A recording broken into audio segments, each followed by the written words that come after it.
Hello everyone, centre of mass lecture number 7 और आज का गोल यानी today's goal tricks for plank boat and wedge question.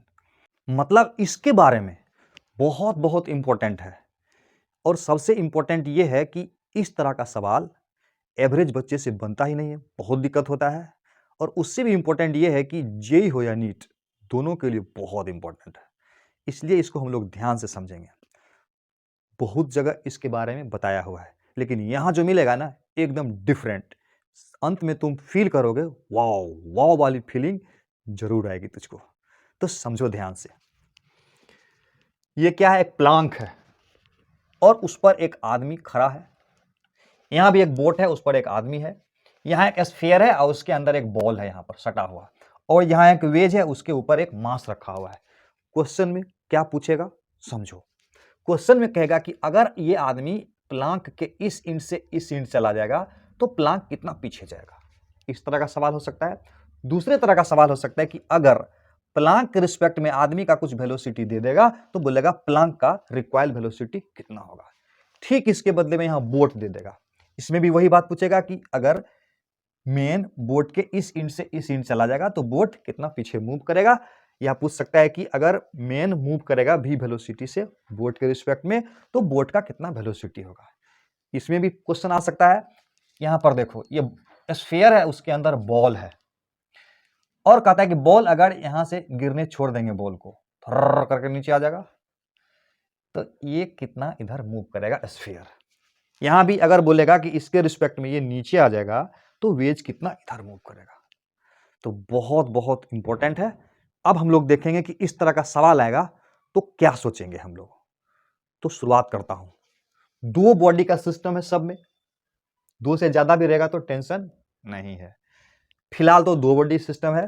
तो दो बॉडी का सिस्टम है तो displacement of centre of mass का फॉर्मूला क्या होता है? m1s1 plus m2s2 divided by m1 plus m2। ये दो बॉडी सिस्टम का डिस्प्लेसमेंट का फॉर्मूला है। Velocity of centre of mass का क्या फॉर्मूला होता है? m1 v1 plus m2 v2 divided by m1 plus m2। और एक फॉर्मूला हम लोग जानते हैं, F एक्सटर्नल बराबर होता है m into A centre of मास। बहुत बढ़िया। अब बराबर ये भी होता है dp बटा dt। Very good. अब एक बात बताओ कि अगर ये बराबर जीरो हो जाए, अगर ये बराबर जीरो हो जाए तो ये भी जीरो हो जाएगा और ये कांस्टेंट हो जाएगा। समझो ठीक से। इसका मतलब एक्सटर्नल फोर्स बॉडी पर नहीं लगे तो बॉडी का जो सेंटर ऑफ मास होगा, सिस्टम का जो सेंटर ऑफ मास होगा, उसका एक्सेलरेशन जीरो हो जाएगा, यानी मोमेंटम कांस्टेंट हो जाएगा। पी कांस्टेंट रहेगा तब ये जीरो होगा। कांस्टेंट को डिफरेंशिएट करेंगे तो जीरो हो जाएगा।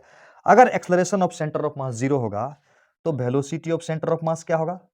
कांस्टेंट हो जाएगा। वेलोसिटी कांस्टेंट रहेगा तो एक्सेलरेशन जीरो रहेगा, है कि नहीं? और वेलोसिटी कांस्टेंट का मतलब हुआ कि अगर वेलोसिटी शुरू में जीरो है तो वेलोसिटी हमेशा जीरो ही रहेगा। समझा बात? और वेलोसिटी ऑफ सेंटर ऑफ मास शुरू में जीरो है तो इसका मतलब सेंटर ऑफ मास जिस पोजीशन पर पहले था, पहले मतलब मूव नहीं कर रहा है, उस समय सेंटर ऑफ मास जहां था, जब ये मूव करने लगेगा तब भी सेंटर ऑफ मास वहीं पर होगा। बात समझ में आ रही है? धीरे धीरे सब फील आ जाएगा तुमको। अब एक प्रश्न उठता है कि एक्सटर्नल फोर्स बराबर जीरो का क्या मतलब हुआ, और एक्सटर्नल फोर्स जीरो हो जाएगा तो सेंटर ऑफ मास का वेलोसिटी कांस्टेंट यानी बराबर जीरो कैसे होगा। इस बात की तुझे फील दिलाने के लिए एक पिक्चर दिखाता हूं। इसको देखो, बहुत ही तेजी से दौड़ने का कोशिश कर रहा है ना? दिखाता हूं। ये एक सिस्टम मान लेते हैं। क्या मान लेते हैं? सिस्टम। और इस सिस्टम पर एक्सटर्नल फोर्स कितना है बोलो? जीरो है।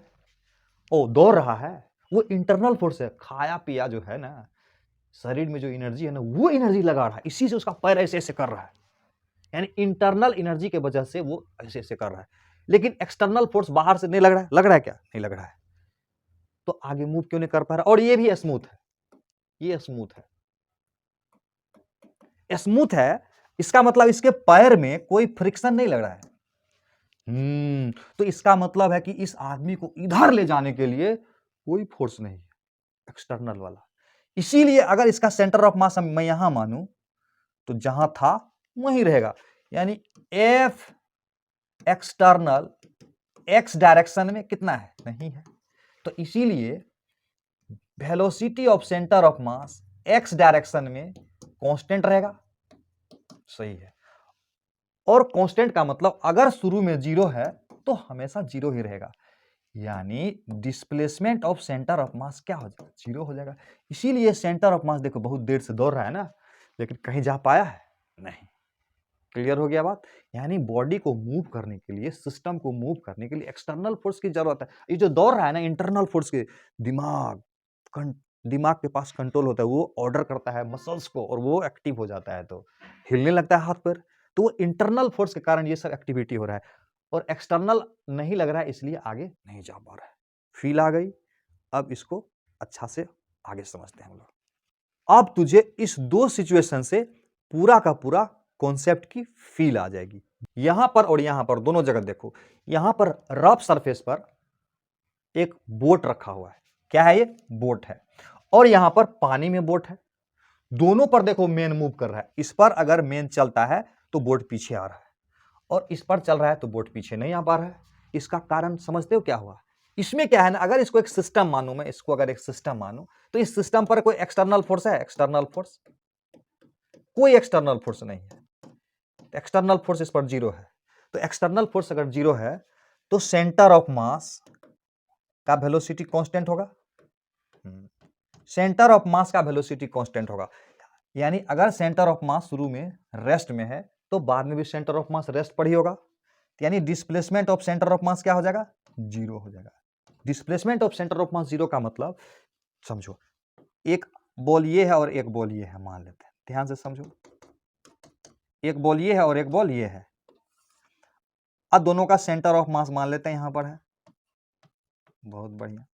अब देखो, अगर सेंटर ऑफ मास नहीं चेंज करेगा, इसके लिए अगर ये बॉल इधर आएगा तो ये बॉल किधर आएगा, इधर जाएगा, इधर जाएगा, ऑब्वियसली इधर आएगा। इसका मतलब हुआ सेंटर ऑफ मास का पोजीशन नहीं बदले। ऐसा होने के लिए ये बॉडी जब इधर जाएगा तो इस बॉडी को इधर आना पड़ेगा, तब सेंटर ऑफ मास जाके वहीं पर रहेगा। यही इसमें हो रहा है कि अगर ये आदमी इधर जा रहा है प्लांक के रिस्पेक्ट में, तो बोट को इधर आना पड़ेगा, तब ना सेंटर ऑफ मास जहां था वहीं रहेगा। कुछ कुछ समझ में आ रहा है। लेकिन यहां पर क्या है, रफ सरफेस पर रखा हुआ बॉडी, तो रफ सरफेस पर है तो क्या हो रहा है, इसमें फ्रिक्शन लगेगा, नहीं, इस पे क्या होगा, फ्रिक्शन लगेगा। फ्रिक्शन जब लगेगा तो बोट को पीछे मूव होने नहीं देगा। ये देखो बोट है, बोट है ये, और पहले सिस्टम का सेंटर ऑफ मास कहां पर है, यहां पर है। कैसे यहां पर सिस्टम का सेंटर ऑफ मास हुआ, ये समझो। आदमी है यहां, आदमी है यहां, तो आदमी का सेंटर ऑफ मास यहां पर होगा। अब बोट का सेंटर ऑफ मास यहां पर है, तो आदमी का सेंटर ऑफ मास यहां और बोट का यहां, तो सिस्टम का यहां हो जाएगा, यानी यहां पर है सिस्टम का सेंटर ऑफ मास। जब आदमी इस छोर से इस छोर चला गया, दूसरा फोटो समझा देता हूं।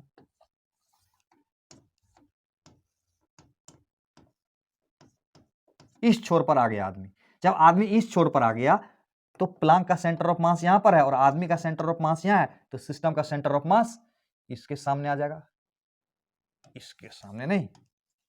यानी पहले सेंटर ऑफ मास यहां पर था, यहां पर, और बाद में सेंटर ऑफ मास यहां पर है, यानी सेंटर ऑफ मास क्या हो गया, डिस्प्लेस कर गया। ऐसा क्यों हुआ, ऐसा इसलिए हुआ क्योंकि इसमें नेट फोर्स जीरो नहीं है, रफ सरफेस पर है। अब उसी दोनों सिचुएशन को हम लोग यहां पर ध्यान से देखेंगे। ये वाला रफ वाला सरफेस है, इसको पहले समझ लेते हैं। देखो, ये आदमी है और इसका सेंटर ऑफ मास इस लाइन में कहीं पर होगा, वेरी गुड। और प्लांक का सेंटर ऑफ मास यहां पर होगा, प्लांक का सेंटर ऑफ मास यहां पर होगा। तो आदमी का सेंटर ऑफ मास यहां पर है और प्लांक का यहां है, तो सिस्टम का सेंटर ऑफ मास शुरू में यहां पर है, ये है centre of mass of system. और जब आदमी यहां से यहां गया, कितना गया, तो मान लेते हैं कि एल गया। आदमी जब एल गया, इसका मास एम मान लेते हैं, तो प्लांक का तो सिस्टम यानी प्लांक का सेंटर ऑफ मास तो यहां पर होगा और आदमी का सेंटर ऑफ मास यहां पर होगा। अब सिस्टम का सेंटर ऑफ मास यहां पर हो जाएगा, यानी सेंटर ऑफ मास इतना शिफ्ट कर गया। किसके वजह से? आदमी के मोशन करने के वजह से। तो सवाल जब बनाओगे ना, अगर पूछेगा कि प्लांक आदमी के यहां से यहां जाने से प्लांक इधर कितना मूव किया, तो क्या करोगे? प्लांक को पहले रोक दोगे। ठीक, प्लांक को रोक देंगे तो सेंटर ऑफ मास कितना से शिफ्ट होगा, ये समझाओ। सेंटर ऑफ मास कितना से शिफ्ट होगा? फॉर्मूला जानते हैं ना, m1 x1 plus m2 x2 s2 जो करना है m2 x2 divided by m1 plus m2 करेंगे। Very good. तो displacement of centre of mass बराबर कितना हो जाएगा? इसका मास मान लेते हैं m और इसका हम मास मान लेते हैं m। तो m इंटू एल हुआ, m इंटू एल। इसका कितना हो जाएगा? 0। इसको तो रोक दिए ना, ये रुका हुआ है, तो 0 हो गया। और divided by m plus m, ये प्लस में आ रहा है तो समझेंगे राइट साइड हुआ। अब समझो, इसका मतलब हुआ कि अगर सेंटर ऑफ मास का पोजीशन नहीं चेंज होता तो प्लांक को इतना पीछे आना पड़ता, यानी ये वाला सेंटर ऑफ मास के पोजीशन को बरकरार रखने के लिए ये वाला पोजीशन को यहां आना पड़ेगा। तो इसका मतलब प्लांक कितना पीछे मूव करेगा, यानी डिस्प्लेसमेंट ऑफ प्लांक कितना होगा? कितना होगा? यस, सेंटर ऑफ मास के डिस्प्लेसमेंट के बराबर होगा और विपरीत दिशा में होगा। यानी प्लांक को रोकने से, आदमी के मूव करने के वजह से सेंटर ऑफ मास जितना इधर जाएगा, प्लांक को उतना ही पीछे होना पड़ेगा, ताकि सिस्टम का सेंटर ऑफ मास जहां पहले था वहीं पर। अब इस सिचुएशन को समझो, आदमी पहले यहां पर था, ये दूरी हम मान लेते हैं L, इसका मास m है और इसका मास m मान लेते हैं। अब देखो, इस सिस्टम पर कोई एक्सटर्नल फोर्स लग रहा है? नहीं लग रहा है। तो जब एक्सटर्नल फोर्स, याद रखना, इस तरह के सिस्टम पर एक्सटर्नल फोर्स नहीं लगेगा। जब सिस्टम पर एक्सटर्नल फोर्स नहीं लग रहा है तो इसका मतलब सेंटर ऑफ मास का वेलोसिटी कांस्टेंट रहेगा। यानी वेलोसिटी ऑफ सेंटर ऑफ मास अगर शुरू में 0 है तो सेंटर ऑफ मास का वेलोसिटी बाद में भी 0 ही रहेगा। अगर वेलोसिटी ऑफ सेंटर ऑफ मास 0 होगा तो इसका मतलब सेंटर ऑफ मास का पोजीशन चेंज नहीं करेगा। इसका मतलब ये हुआ कि सेंटर ऑफ मास का पोजीशन पहले जहां था, यानी ये जब नहीं मूव कर रहा था तब जहां था सेंटर ऑफ मास का पोजीशन, ये जब मूव कर जाएगा तब भी सेंटर ऑफ मास का पोजीशन वहीं रहेगा। मतलब क्या हुआ? इसका मास यहां पर है और इसका बोट का मास मान लेते हैं यहां पर है, तो सिस्टम का सेंटर ऑफ मास यहां पर है, यहां पर रहेगा नहीं। तो इसका मतलब हुआ कि सिस्टम का सेंटर ऑफ मास हमेशा यहीं पर मेंटेन रहेगा। ये बात समझ में आया? तो ऐसा होने के लिए आदमी जब इधर जाएगा तो बोट पीछे आएगा। तो बोट कितना पीछे गया? तो मान लेते हैं बोट पीछे गया x, तो आदमी कितना आगे गया? बोट के रिस्पेक्ट में तो l गया, यानी मेन जो था, man with respect to ground कितना गया, और विथ रिस्पेक्ट टू बोट कितना गया, ये देखना है। पहले नीचे देखता हूं। विथ रिस्पेक्ट टू बोट देखे तो बोट के रिस्पेक्ट में l दूरी गया, और विथ रिस्पेक्ट टू ग्राउंड देखें, यानी यहां से देखेंगे, तो यहां से देखेंगे तो पहले का पोजीशन ये था, बाद का पोजीशन ये, यानी इतना दूर गया। इसको समझ सकते हैं, l माइनस एक्स, यानी ग्राउंड से देखेंगे तो l माइनस एक्स हो गया, और बोट के रिस्पेक्ट में देखेंगे तो l चला। कहने का मतलब ऐसे समझो कि बोट पर कितना चला? l चला, और बोट कितना पीछे चला गया? x चला गया। तो ग्राउंड के रिस्पेक्ट में कितना हो गया? l माइनस एक्स, यानी l माइनस एक्स हो गया ग्राउंड के रिस्पेक्ट। कितना हो गया? l minus x with respect to ground हो गया। ये क्लियर हो गया? अब इस x का वैल्यू कितना होगा? तो इस x का वैल्यू यही हो जाएगा, यानी डिस्प्लेसमेंट ऑफ प्लांक है, कितना हो जाएगा? इतना ही हो जाएगा। इसका मतलब हुआ, फिर से एक बार समझ लेते हैं। अब सवाल है कि कंक्लूजन क्या निकला? कंक्लूजन क्या निकला ये समझो।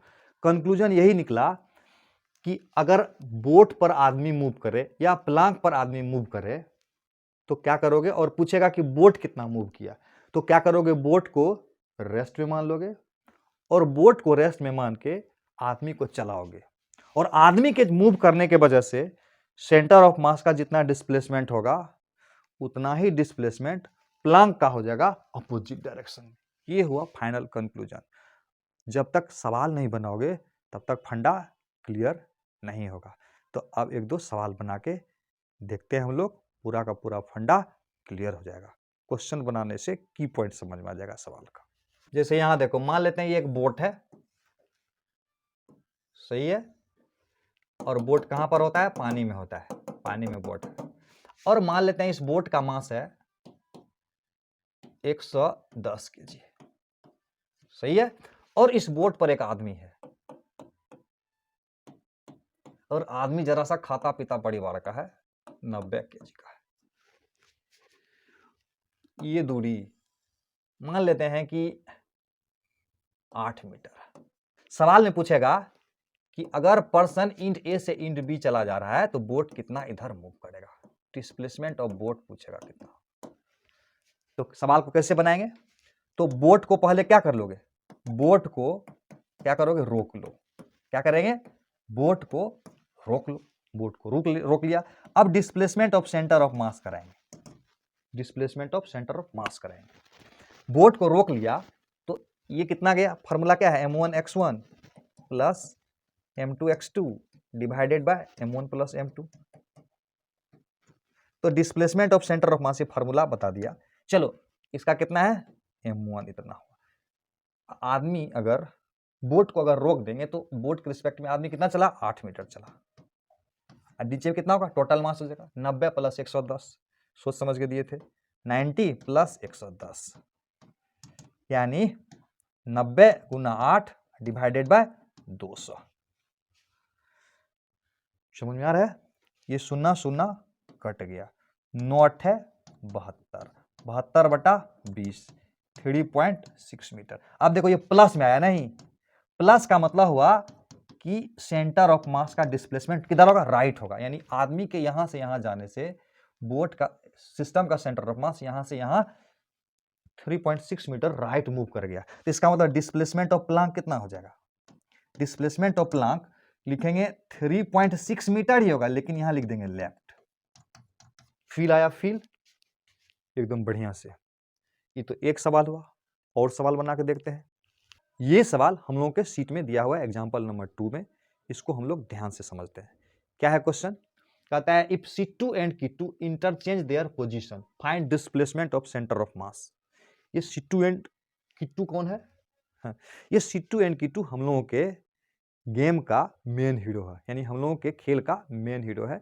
बीच बीच में इससे मुलाकात होते रहेगा, हाल समाचार लेते रहेगा, तुम्हारा पढ़ते हो कि नहीं पढ़ते हो, है ना। तो कहता है कि ये दोनों अपना पोजीशन को इंटरचेंज करेगा तो प्लांक का कितना डिस्प्लेसमेंट होगा? बहुत आसान है, 3 स्टेप में बताए थे। पहला स्टेप सीट में दिया हुआ है कि पहले क्या करोगे? प्लांक को रोक लो। क्या करोगे? प्लांक को रोक लो, और प्लांक को रोकने के बाद बाकी को मूव करने दो। तो बाकी को मूव करने के वजह से डिस्प्लेसमेंट ऑफ सेंटर ऑफ मास क्या आएगा वो देख लेंगे। तो डिस्प्लेसमेंट ऑफ सेंटर ऑफ मास आएगा, ये देखो, ये m1 60, और ये कितना गया? यहां से यहां गया, नहीं कितना गया? 5 मीटर गया। यहां से यहां के बीच का दूरी 5 मीटर है। तो m1x1, अब प्लस देखो, ये आदमी है 40 केजी का, और ये यहां से यहां आ रहा है, तो इसको कितना रखेंगे? -5 लेंगे ना।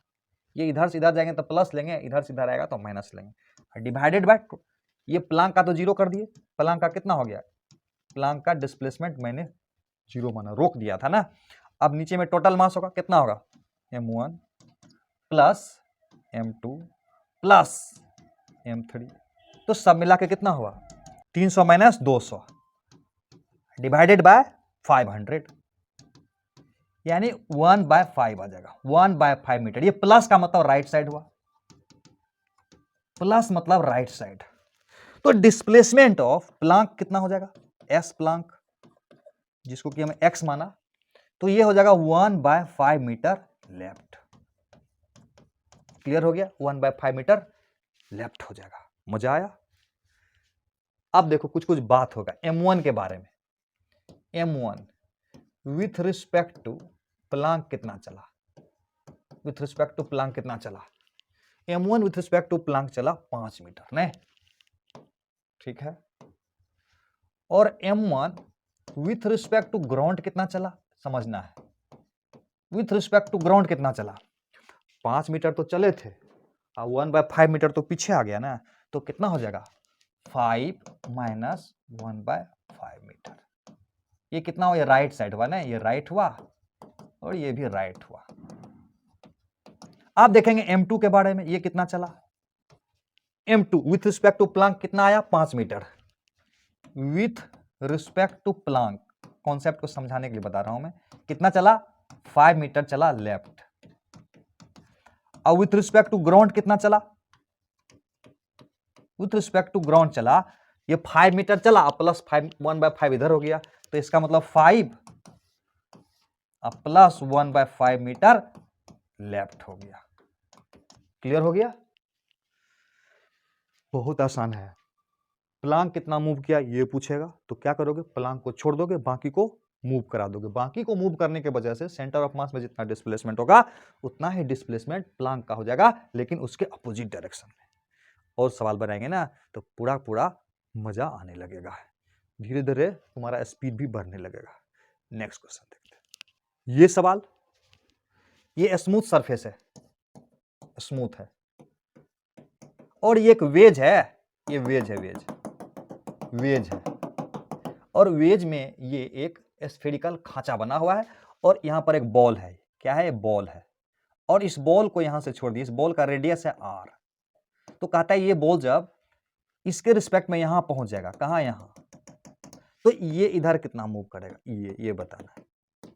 बहुत आसान है, क्या करेंगे, क्या करेंगे, इसको रोक देंगे, इसको क्या करेंगे, रोक देंगे, और डिस्प्लेसमेंट ऑफ सेंटर ऑफ मास निकाल लेंगे। यानी इसको वेज को पूछेगा कितना मूव किया, तो क्या करेंगे, वेज को रोक देंगे, और वेज को रोकने के बाद इसको मूव करा देंगे। तो ये कितना मूव करेगा, देखो पहले यहां था और यहां से यहां आ जाएगा ना, यानी ये कितना डिस्प्लेसमेंट हुआ वेज का। एक बात तो समझ रहे हो ना, एक्सटर्नल फोर्स एक्स डायरेक्शन में नहीं है, तो इसका मतलब velocity of centre of mass x direction में कांस्टेंट रहेगा, यानी 0 रहेगा। समझ में आ रहा है, तो इसका मतलब सेंटर ऑफ मास का पोजीशन चेंज नहीं करेगा सिस्टम का। तो इसीलिए ये बॉल जब नीचे गिरेगा तो प्लांक पीछे जाएगा, कितना पीछे जाएगा, तो प्लांक को रोक लो, प्लांक को रोकने के बाद इसको मूव कराओ इस डायरेक्शन में, क्योंकि इधर पूछेगा तो इसी डायरेक्शन का दूरी लेना है, ऊपर वाला नहीं लेना है, इधर पूछेगा तो इधर वाला दूरी लेना है। तो बॉल का हुआ मास m, बॉल का मास है m और इसका मास है m, तो m इंटू रिलेटिव डिस्टेंस लेना है। कितना हुआ रिलेटिव डिस्टेंस, ये दूरी कितना हुआ, ये दूरी, यहां से यहां है r, जिसमें ये r छट गया तो कितना बचेगा, r माइनस r ना, तो ये हो जाएगा r minus r divided by total mass m plus m। ये राइट साइड अगर आया, ये अगर राइट हुआ तो डिस्प्लेसमेंट ऑफ प्लांक कितना होगा, डिस्प्लेसमेंट ऑफ प्लांक कितना ही होगा, m into r minus r divided by m plus m, लेकिन इतना ही होगा लेफ्ट साइड में। फंडा क्लियर है, यस। फिर से समझ लो, ये अगर यहां से यहां आ जाएगा प्लांक के रिस्पेक्ट में, तो प्लांक कितना मूव करेगा, तो क्या करोगे, प्लांक को रोक दोगे और इसको चलाओगे, ये यहां से यहां आएगा तो एक्स डायरेक्शन में कितना आएगा, इतना दूर आएगा ना, इतने ना आएगा, इतने ना, तो यहां से यहां आर था बड़का आर कैपिटल आर, यहां से यहां स्मॉल आर, तो ये बच गया capital R minus small r, इस तरह से बना जाएंगे। तो मजा आया, क्या करेंगे नेक्स्ट। ये सवाल देखो हम लोग के सीट में दिया हुआ है, क्या कह रहा है, देखो ये एक स्फीयर है, सही है, जिसका कि मास है कैपिटल एम, और ये एक बॉल है, बॉल, और इस बॉल का मास है स्मॉल एम। क्वेश्चन बोल रहा है कि अगर ये बॉल यहां से यहां आ जाए, यहां, यानी इसके रिस्पेक्ट में प्लांक स्फीयर के रिस्पेक्ट में बॉल यहां से यहां आ जाए तो कितना बॉल इधर मूव करेगा, ये पूछ रहा है। कॉन्सेप्ट हम लोग को क्लियर है, क्या हम लोग को करना है, हम लोग क्या करना है, स्फीयर को रोक लो। स्टेप 1 में क्या करेंगे, स्फीयर को रोक लो, रोक लिया, स्फीयर को रोकने के बाद बाकी को मूव करने दो, बाकी तो एकलता बॉल है तो बॉल को मूव करने दो। तो बॉल के मूव करने से डिस्प्लेसमेंट ऑफ सेंटर ऑफ मास निकाल लेंगे, निकाल लिए, बराबर कितना होगा, यहां पर देखना है कि बॉल कितना मूव किया, बॉल कितना मूव किया, बॉल यहां से यहां आ जाएगा ना, यहां से यहां आ जाएगा, यानी यहां से यहां आ जाएगा। तो देखो यहां से यहां का दूरी कितना होगा, 2r, नहीं ये रेडियस कैपिटल आर और ये रेडियस कैपिटल, यहां से यहां होगा 2r, सोच के बताओ कितना होगा, तो यहां से यहां 2r होगा और ये भी r और ये भी r, तो कितना बचा, ये 2r माइनस 2r बचा। यस, समझ में आया, 2r माइनस 2r, और इसको तो रोक दिया, 0 कर देंगे, और divided by m plus m, और इतना क्या हुआ, राइट साइड हुआ, इतना हुआ राइट साइड।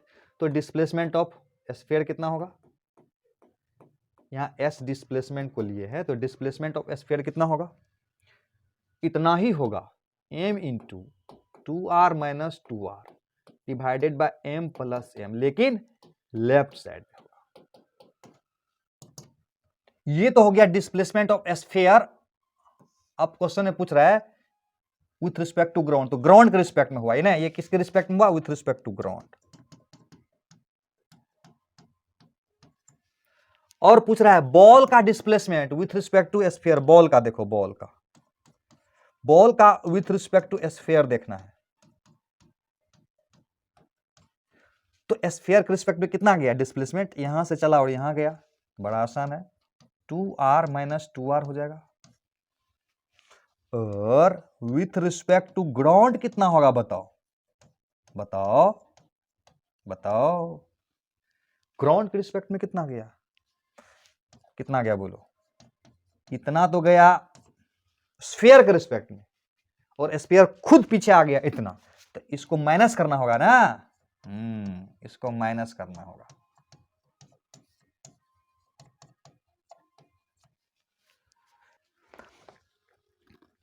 हम लोग पॉइंट नंबर 6 देखेंगे। अब इस सवाल को देख लो, पॉइंट नंबर 6 है, क्वेश्चन में बोल रहा है कि ये जब यहां से यहां आ जाएगा ग्राउंड पर, ये स्मूथ है, ध्यान रखना, बोल रहा है ये जब यहां से यहां आ जाएगा तो ये इधर कितना जाएगा, ये बताओ, यानी वेज का डिस्प्लेसमेंट कितना होगा।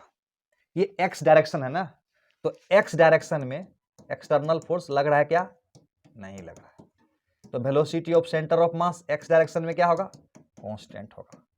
कांस्टेंट का मतलब शुरू में जीरो था, जब रुका हुआ था ये भी और ये भी, तो सेंटर ऑफ मास का वेलोसिटी कितना था, जीरो था, तो इसका मतलब सेंटर ऑफ मास जहां था वहीं रहेगा, एक्स कोऑर्डिनेट। लेकिन y coordinate centre of mass का बदलेगा कि नहीं बदलेगा, बिल्कुल करेगा, नीचे की तरफ आएगा सेंटर ऑफ मास, वो भी इंक्रीजिंग वेलोसिटी से, क्योंकि नीचे mg लग रहा है, समझ में आ रहा है। तो एक्स डायरेक्शन वाला देखना है, एक्स वाला, वाई वाला नहीं, एक्स वाला। तो displacement of centre of mass x direction, यानी एक्स सेंटर ऑफ मास का डिस्प्लेसमेंट कितना होगा, इसको रोक देंगे तब, यानी क्या करना है, इसको रोक देना है, इसको रोक दिए, इसको रोकने के बाद इसको चलाएंगे, कितना चला, m इंटू माइनस बी चला ना, इधर को माइनस बी बोलेंगे, divided by m plus m कर देंगे, इसका मास है m और इसका मास है m, तो ये माइनस साइन क्या बताता है, M B by M plus M, ये माइनस बताता है कि लेफ्ट हुआ, नहीं लेफ्ट हुआ, कौन लेफ्ट गया, सिस्टम का सेंटर ऑफ मास, इसको रोक देंगे और इसको जाने की वजह से सेंटर ऑफ मास आगे चला जाएगा, तो इसका मतलब प्लांक, यानी डिस्प्लेसमेंट ऑफ प्लांक जो होगा, यानी एक्स जो होगा plus M B by M plus M, और इतना हो जाएगा राइट साइड। समझ में आया, इसको ऐसे समझो, यानी ऐसे सिचुएशन था कि पहले ये था, बाद में क्या हो जाएगा, ये हो जाएगा, यही इसका डिस्प्लेसमेंट हो गया ये, यानी पहले यहां था, यहां से जब यहां आएगा तो छोटका बॉडी ग्राउंड के रिस्पेक्ट में यहां पहले था और बाद में यहां आया, बड़ा वाला यहां पहले था बाद में यहां आ गया। सिचुएशन समझ में आ रहा है, यस।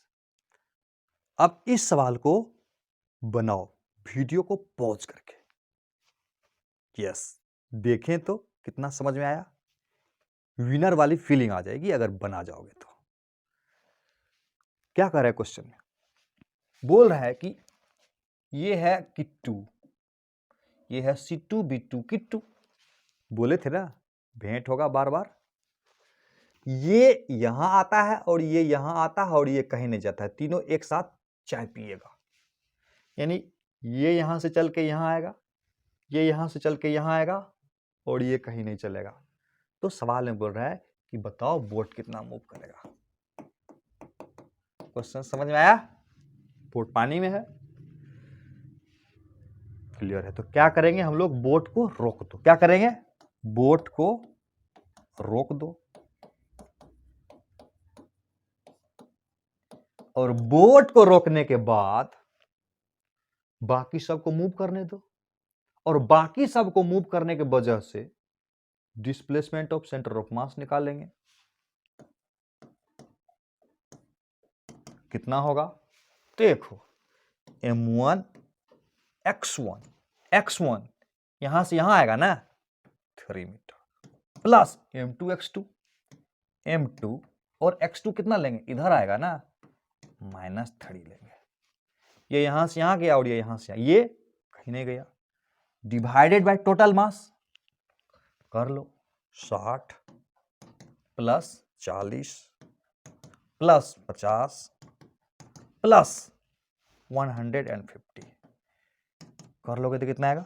6 × 18 180 माइनस 5 × 15 पूरा लिख देता हूं मैं 180 माइनस 150 डिवाइडेड बाय 6 4 10 100 150 300 यानी 180 में से 150 गया तो कितना बचेगा? 50 30 80 30/300 यानी 1/10 यानी 0.1 मीटर और प्लस आया मतलब राइट साइड। यानी इस सब के चलने के वजह से इसको रोक दिए तो centre of mass 0.1 metre right गया, तो इसका मतलब बोट को 0.1 मीटर लेफ्ट आ जाना चाहिए ताकि सेंटर ऑफ मास अपने जगह पर मेंटेन रहे।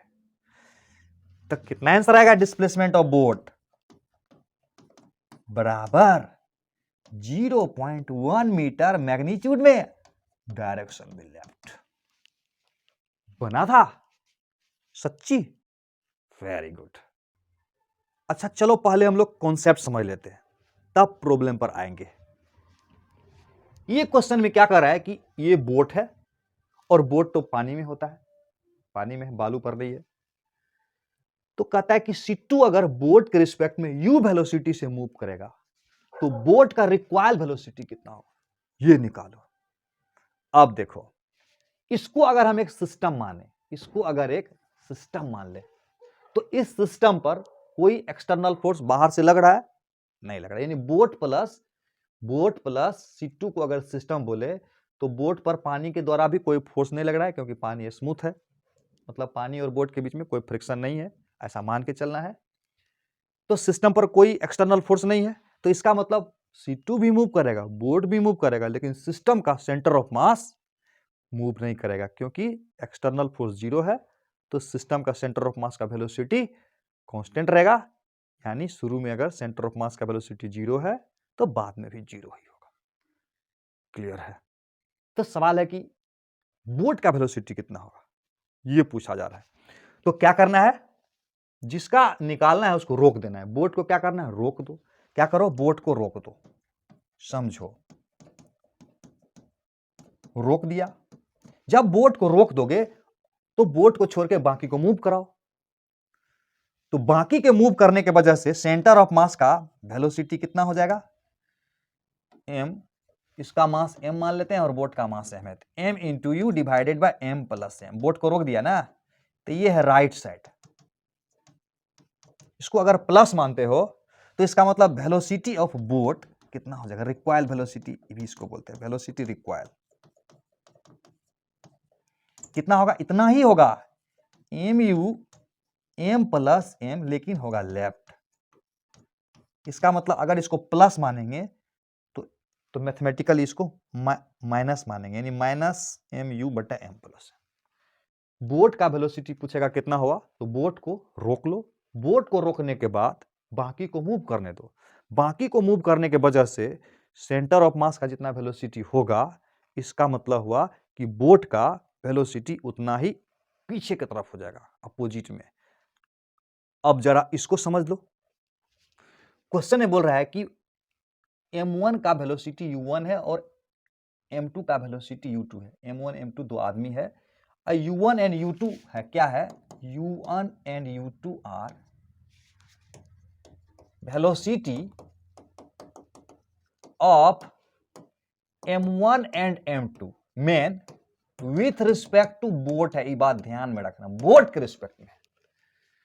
तो सवाल में पूछ रहा है कि फाइंड वेलोसिटी ऑफ बोट।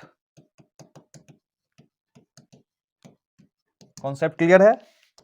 मतलब क्वेश्चन क्लियर है? क्या पूछ रहा है? बोट का वेलोसिटी पूछ रहा है।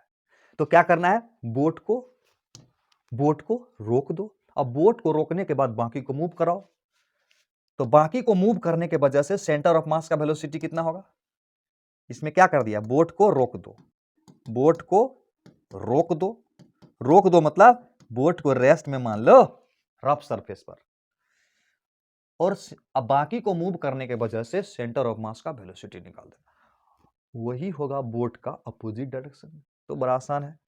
तो सेंटर ऑफ मास का वेलोसिटी कितना होगा, m1, इसको तो रोकिए दिए है ना, तो ये m1 हो गया, u1 हो गया, ये m2 हो गया, माइनस u2 हो गया, divided by m1, total mass लेना, ये ध्यान रखना, m1 plus m2 plus m।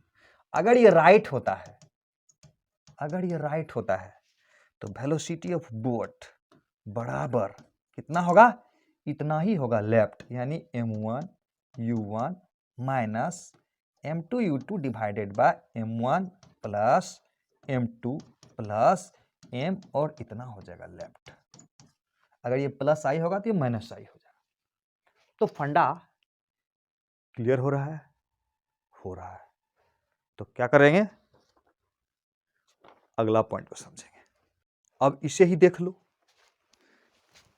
Point number 10 है हम लोगों के सीट का। क्या है सिचुएशन, देखो ये एक ट्रॉली है और उस ट्रॉली में 3 आदमी है, 3 आदमी, तुम और तुम्हारा दोस्त है, एंजॉय कर रहा है ट्रॉली में, और तीनों अभी रेस्ट में है, और ये ट्रॉली मूव कर रहा है centre of mass of trolley v velocity से। तीनों अभी with respect to trolley rest में है पहले। अब यहां क्या हुआ, ये पहले था और ये बाद में हुआ। बाद में क्या हुआ, तीनों मूव करने लगा, कोई इधर कोई उधर कोई उधर, यानी 2 इधर है 1 इधर है, किधर भी जा सकता है। तो सवाल में बोल रहा है कि अब बताओ सेंटर ऑफ मास का वेलोसिटी कितना होगा। यस, फिर वही बात, सबका जड़ ये फोर्स है एक्सटर्नल।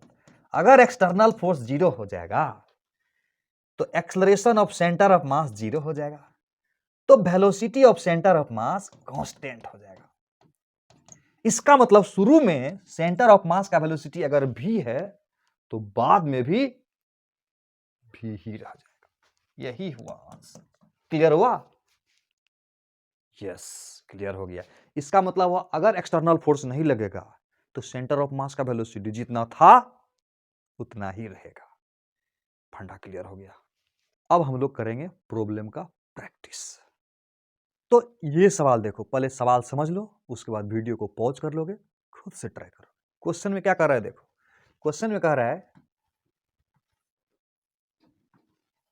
और इसका हम मान लेते हैं ये x बराबर 0 है, इधर x है इधर y है, इसका मास m है। यहां पर एक छोटा सा बॉल है, उसका कोई रेडियस वगैरह नहीं है, ये दिया हुआ है ऐसे ऐसे, ये रेडियस r है, ये भी r है। तो कहता है ये जब यहां से यहां आ जाएगा तो ये कितना इधर मूव करेगा। जा, ये तो बच्चा वाला सवाल है, तुरंत बना देंगे। नहीं, इसका मास दिया हुआ है m, और इसका बाकी भाग का मास दिया हुआ m। ये जब यहां आएगा तो ये कितना आएगा बताओ। तो क्या करेंगे, इसको रोक लेंगे, इसको रोकने के बाद डिस्प्लेसमेंट ऑफ सेंटर ऑफ मास देख लेंगे। नहीं,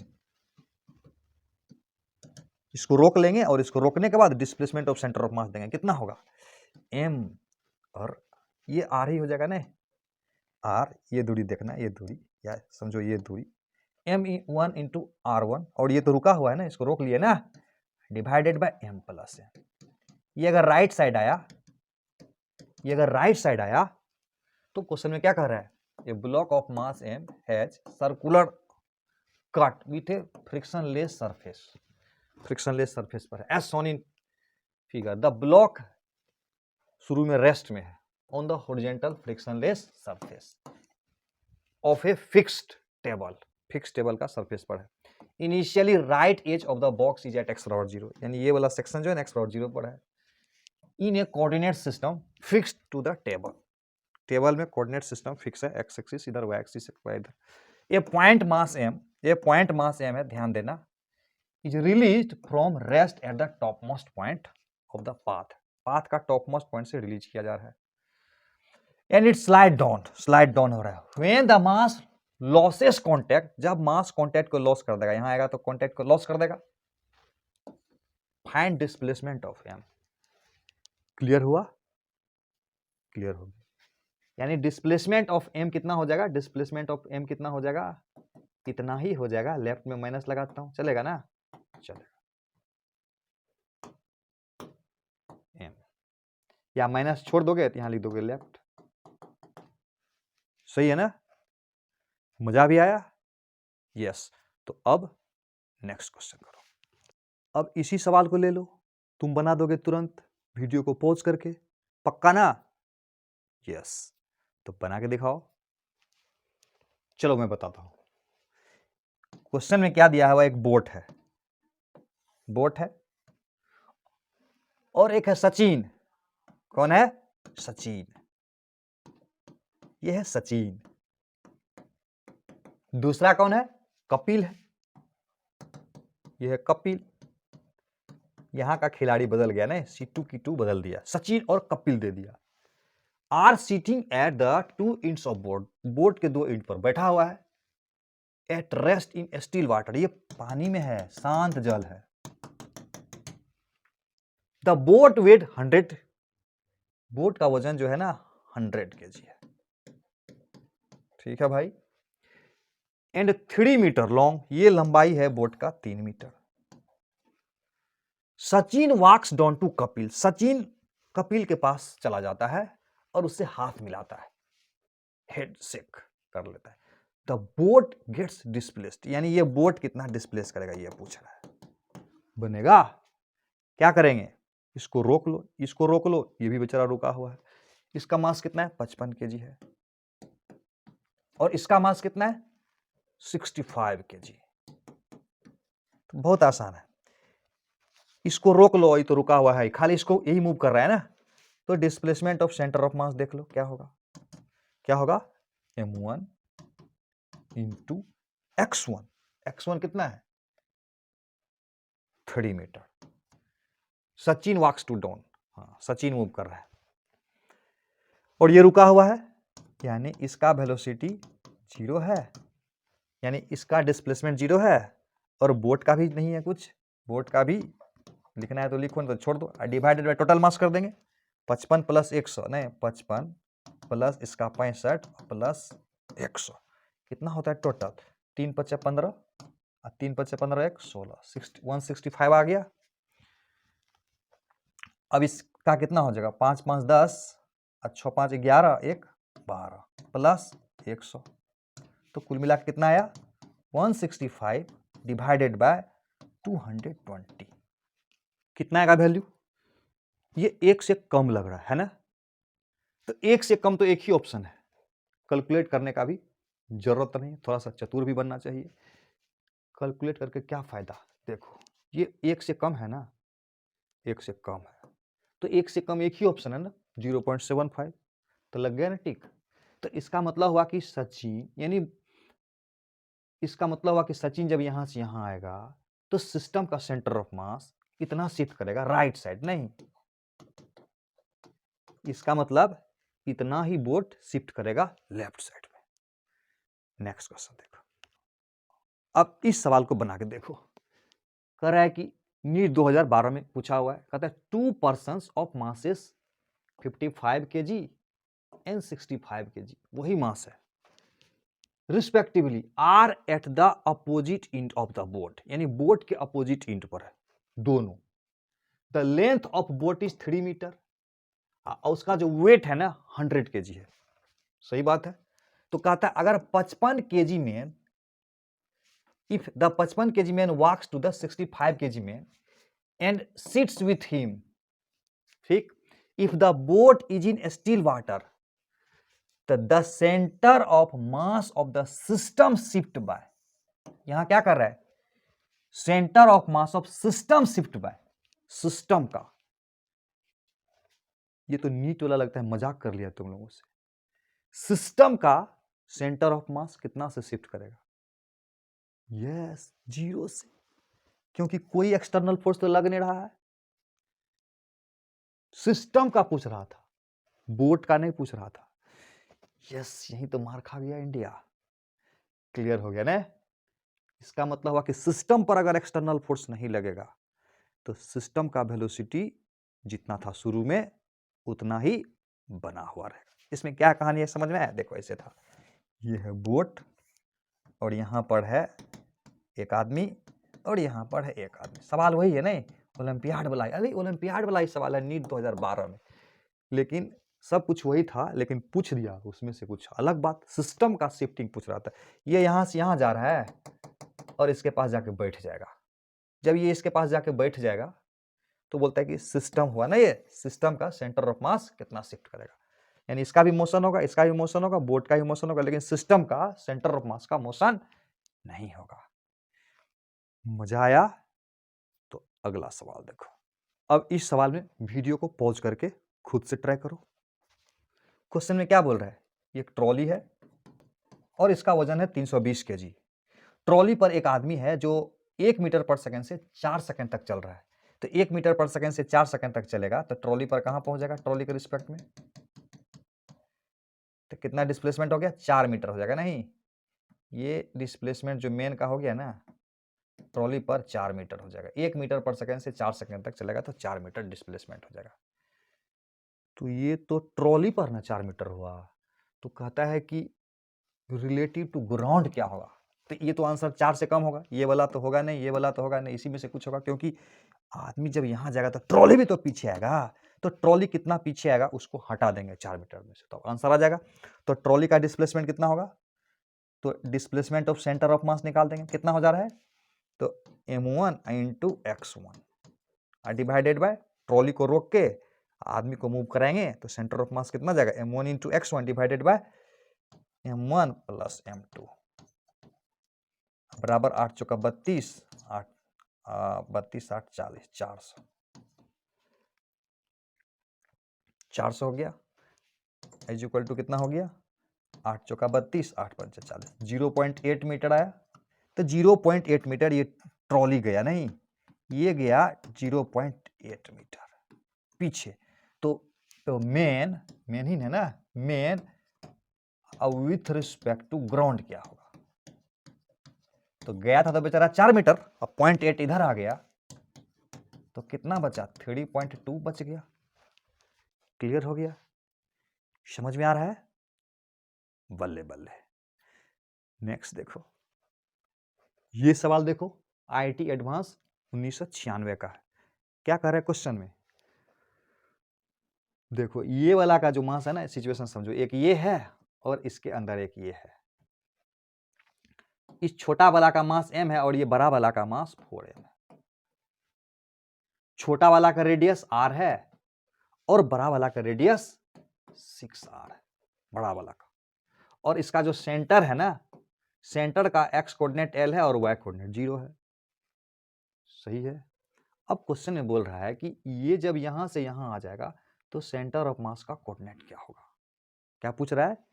ये बॉल जब यहां से यहां आ जाएगा, बढ़िया से पढ़ो ना। A small sphere of radius r, a small sphere of radius r is held against the inner surface of larger sphere of radius 6r. 6r radius का लार्जर स्फीयर है और उसके इनर सरफेस पर ये है छोटा सा स्फीयर। कहता the masses of large and small sphere are 4m and m। इसका है m और इसका है 4m respectively. This arrangement is placed on horizontal table. ये हॉरिजॉन्टल टेबल पर रखा हुआ है। सही है। As shown in figure, there is no friction between surface of contact, यानी इस कॉन्टैक्ट सरफेस में कोई फ्रिक्शन नहीं है। The small sphere is now released, यानी इसको यहां से छोड़ दिया गया। The coordinate of the centre of larger sphere when a smaller sphere reaches the other extreme position. ध्यान से देखोगे, यानी इसको यहां से यहां ले आएंगे तो जब ये यहां से यहां आ जाएगा तो ये कितना जाएगा? इधर निकल जाना है। पक्का है ना? ये इधर आएगा तो इधर जाएगा। ये तो क्लियर है। इसका सेंटर ऑफ मास का जो कोऑर्डिनेट होगा ना, पक्का है कि यही होगा, ये नहीं होगा। बोलो क्यों? क्योंकि ये वाला मास जब इधर आएगा तो बड़ा वाला उधर जाना चाहिए, तब ना सेंटर ऑफ मास का पोजीशन अपने ही जगह मेंटेन होगा। तो अकल लगा के भी सवाल बन जाता है कभी कभी। तो इसका आंसर कौन सा होगा? पक्का पक्का यही होगा। बना के भी देख लेते हैं कैसे बनेगा। तो हम लोग क्या करेंगे, डिस्प्लेसमेंट ऑफ सेंटर ऑफ मास देख लेंगे। इसके मूव करने के वजह से, किसके मूव करने की वजह से, छोटा स्फीयर को मूव करने की वजह से। छोटा स्फीयर लेफ्ट साइड आ रहा है ना, तो क्या करेंगे, बड़ा को रोक लेंगे। बड़ा को रोक लेंगे तो छोटा का देखो एम, और डिस्प्लेसमेंट कितना हो जाएगा। अब देखो यहां देखो, इसका रेडियस है 6r है ना, तो यहां से यहां का दूरी कितना होगा 12r। अब जब ये यहां आ जाएगा तो सोचो, तो ये दोनों के बीच का दूरी देखेंगे तो 12r में से ये r छाड़ देंगे, ये r छाड़ देंगे, तो 10r ना हो जाएगा, 10r। लेफ्ट साइड की बात हो रहा है, लेफ्ट r है ना, माइनस लगाते हैं, छोड़ो ना, minus divided by total mass. तो टोटल मास इसका 4 है, इसका m है, 4m है, इसका m है, तो 5m हो गया। माइनस लगने, माइनस मतलब लेफ्ट साइड, तब 5 दूना 10, इसका मतलब -2r आया, यानी माइनस मतलब लेफ्ट ने। यानी क्या हुआ कि इसके यहां आने के वजह से सेंटर ऑफ मास इधर आ रहा है, तो इसका मतलब स्फीयर को उधर जाना पड़ेगा, यानी डिस्प्लेसमेंट ऑफ स्फीयर बराबर कितना हो जाएगा, तो इसका मतलब हुआ +2r राइट हो जाएगा, है ना, राइट हो जाएगा, राइट। तो राइट साइड जाएगा, तो अभी सेंटर ऑफ मास कहां पर है, L और 0 पर है, तो तब कितना बच जाएगा, L + 2r, x coordinate y coordinate हो जाएगा 0। ये तो होना ही था, पहले से जानते थे कि ये जब इधर आएगा तो ये वाला इधर भागेगा, तब ना सेंटर ऑफ मास अपनी जगह को मेंटेन करेगा। तो मजा आया। अगर तुम इस वीडियो को देख रहे हो और नीट और जेईई का सचमुच में तैयारी कर रहे हो, तो देखना है कि क्या सचमुच में तैयारी कर रहे हो, सवाल सचमुच में बना पाते हो। अगर नहीं तो इस चैनल पर बने रहोगे, देखना एक दिन सारा सवाल बहुत जल्दी जल्दी बनाने लगोगे। Wish you all the best.